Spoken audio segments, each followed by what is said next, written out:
Hello and a warm welcome to all our viewers. My name is Colette Robertson and as a Year 12 student and service captain, I am honoured to guide us through an inspiring conversation today.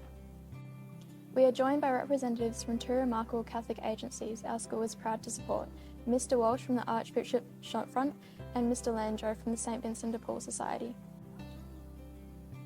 Mr Walsh, I am keen to hear what sparked your commitment to the Archbishop Shopfront and what continues to fuel your dedication to this cause. First thing that comes to mind for me is the gospel, or the story of the Good Samaritan. Who is my neighbour? And the other thing that really strikes me with that question is, I went to a Christian Brothers school, Edmund Rice schools, they call them here now, and the values of compassion, opening your heart to someone, being present to them, and how you set people free.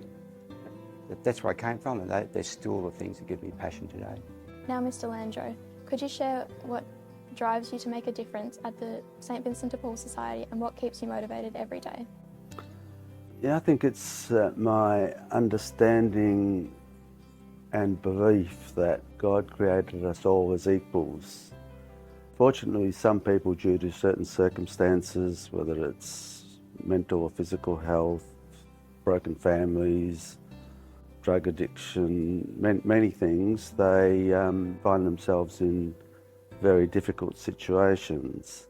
And I've been very fortunate to have a reasonably comfortable life, so that really motivates me to try and correct the imbalance, because I could have been one of them in a different life.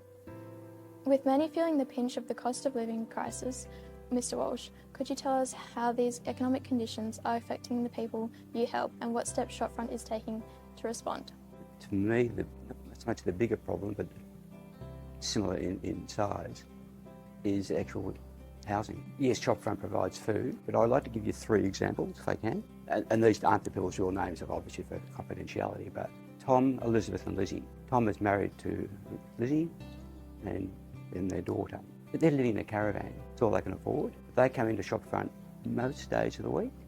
They get a sandwich, a cup of coffee and tea, and every month or so we give them a food hamper. A second person actually has a flat, but she's paying on her own, and she's paying $650 a week. We initially last year paid for a month's rent, and she asked us to do that again this year. We haven't got the money for that. So what we were able to do though was to give her a month's supply of food. And the third case is Lord Renee. I've known Renee for like 8 years. I've been at Shopfront. She's about 62 now, and she lives in her car. And up until recently, all she wanted was on a Friday get 2 frozen meals. I've noticed that recent times, she's been asking 2 or 3 times a week.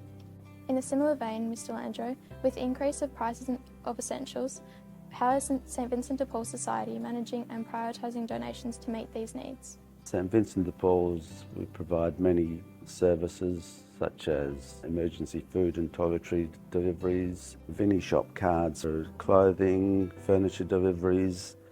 So all these help stretch out the resources the needy have to go a bit further. And also we check to make sure they're receiving all the possible and available government agency grants and assistance, including assistance with electricity and gas accounts.